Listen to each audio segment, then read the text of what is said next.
नमस्कार, उदय क्लासेज में आप लोगों का स्वागत है।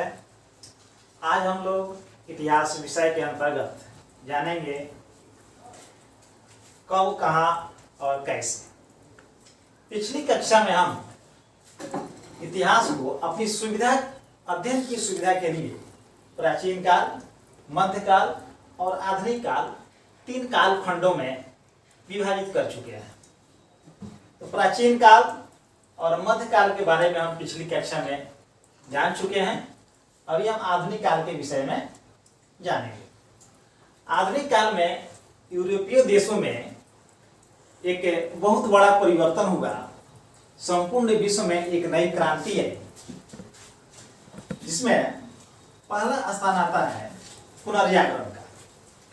पुनर्जागरण 15वीं शताब्दी के उत्तरार्ध में यूरोप में हुआ एक नया आंदोलन था, जिसने यूरोप में राजनीतिक, आर्थिक, धार्मिक, सांस्कृतिक परिवर्तन लाया। और इस परिवर्तन से वहां के लोगों में एक नई विचार क्रांति आई। लोग अंधविश्वास से बाहर आए। लोग तथ्यों की जांच वैज्ञानिक आधार पर करने लगे और अपने ही शासकों के विरुद्ध बगावत की आवाज बुलंद होने लगी।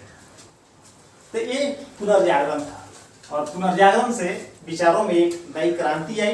पुनर्जागरण के फलस्वरूप खोज यात्राएं प्रारंभ हुई। यूरोप के बहुत सारे नाविक, जब उन्हें नए विचार आए तो उन्होंने सोचा कि नए नए जगहों की खोज की जाए। और इस खोज यात्राओं के क्रम में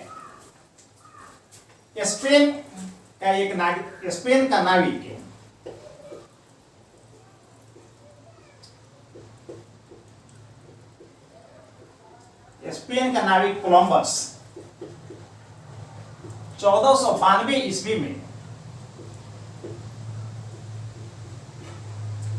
अमेरिका महाद्वीप की खोज की। यानी 1492 ईस्वी के पहले यूरोपीय देशों को अमेरिकी महाद्वीप के बारे में पता नहीं था और अमेरिकी महाद्वीप के लोगों को यूरोपीय देशों के बारे में पता नहीं था। इसी क्रम में पुर्तगाल का नाविक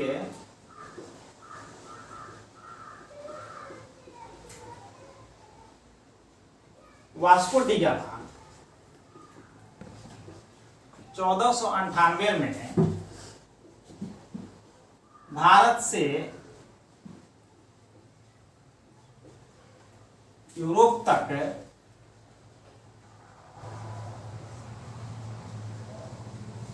समुद्री मार्ग की खोज की। यानी 1498 के पहले यूरोप के लोगों को भारत के बारे में जानकारी नहीं थी। कुछ लोग कहते हैं कि वास्को डी गामा ने भारत की खोज की। तो क्या 1498 के पहले भारत नहीं था? भारत उसके पहले हजारों वर्षों से हमारा देश भारत मौजूद था। क्या वास्को डी गामा के बाप दादा ने जो है भारत की खोज थोड़े की थी?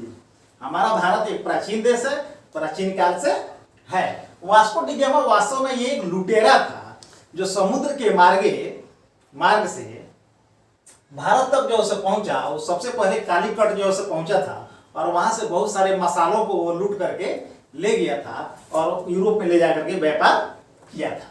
ये सारी चीजें जो है ये 8वें वर्ग में पढ़नी है और 8वीं में आप लोग नहीं पढ़ते हैं। यही कारण है कि बाद में बीए करने के बाद आप लोग लुसेंट का जो है जीके खरीद करके रटते रहते हैं। ये अमेरिका की खोज किसने की, कोलंबस कहाँ का था, वास्को डी गामा भारत कब आया था, यही बहुत सारी बात है। चलिए, तो जब यूरोपीय व्यापारियों ने, यूरोपीय नाविकों ने जो कई अन्य जगहों, अन्य देशों का जो पता लगा लिया, तो व्यापारिक संबंध स्थापित हुए। इस खोज यात्राओं के माध्यम से व्यापारिक संबंध स्थापित हुआ अन्य देशों से।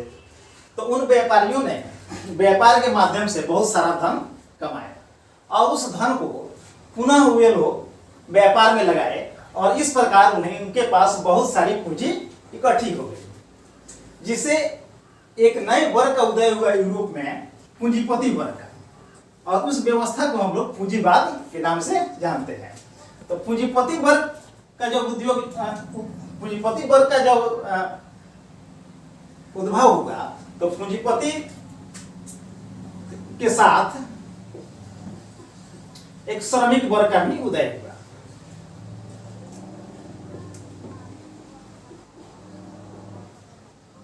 ये दो नए वर्गों का उदय हुआ यूरोप में, श्रमिक वर्ग और पूंजीपति वर्ग, जो पूंजीवाद के फलस्वरूप हुआ। इन्होंने पूंजीवाद ने समाज, यूरोपीय समाज को दो भागों में विभाजित कर दिया। पूंजीपति वर्ग का काम था लाभ कमाना और श्रमिक वर्ग का काम था मजदूरी करना और अपना मेहनताना लेना, मजदूरी लेना। धीरे धीरे उद्योगों का विकास हुआ और जो काम लोग हाथों से करते थे उसका स्थान मशीन ने ले लिया। पहले कपड़ों की बुनाई जुलाई हाथों से करते थे, अब वो मशीन से होने लगा और इसकी शुरुआत इटली में हुई थी। 18वीं सदी के उत्तरार्ध में इटली में एक मशीनीकरण का आंदोलन हुआ। हथकरघे का स्थान मशीन ने ले लिया, जिसे हम औद्योगिक क्रांति के नाम से जानते हैं। यानी औद्योगिक क्रांति सबसे पहले हुई तो इटली में हुई। कब हुआ? तो 18वीं शताब्दी के उत्तरार्ध में हुआ। अब औद्योगिक क्रांति से उत्पादन में वृद्धि हुई, तो जब उत्पादन में वृद्धि हुई तो उस माल को बेचने के लिए बाजार की आवश्यकता थी। तब यूरोपीय देश को जो व्यापारी थे वे बाजार की खोज करने लगे।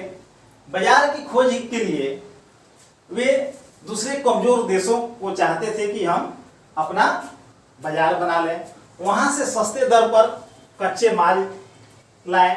क्योंकि उद्योग के लिए बाजार और कच्चे माल की आवश्यकता थी, आज भी आवश्यकता है। तो इसके लिए उन लोगों ने अन्य देशों पर कब्जा करना शुरू किया, जिसे साम्राज्यवाद पैदा हुआ। साम्राज्यवाद है कि जब कोई देश किसी दूसरे देश के भूभाग पर सैनिक अथवा अन्य तरीके से, जब कोई देश किसी दूसरे देश के भूभाग पर सैनिक अथवा अन्य तरीके से अपना राजनीतिक प्रभुत्व स्थापित करता है तो उसे हम साम्राज्यवाद कहते हैं। और साम्राज्यवाद के बाद उपनिवेश बनाने की प्रक्रिया प्रारंभ हुई, जिसे हम कॉलोनी भी कहते हैं। तो अब हम जानते हैं कि औपनिवेशीकरण क्या है। जब एक देश के दबदबे से दूसरे देश की राजनीतिक, सांस्कृतिक, धार्मिक और आर्थिक क्षेत्रों में परिवर्तन आए तो उसे हम औपनिवेशीकरण करते हैं और इस अवस्था को उपनिवेशवाद कहते हैं।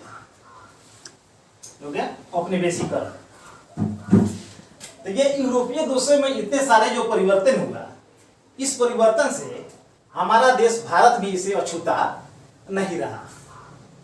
तो हमारे भारत देश पर इसका क्या प्रभाव पड़ा, इसके बारे में हम लोग अगले अंक में जानेंगे। तब तक के लिए धन्यवाद।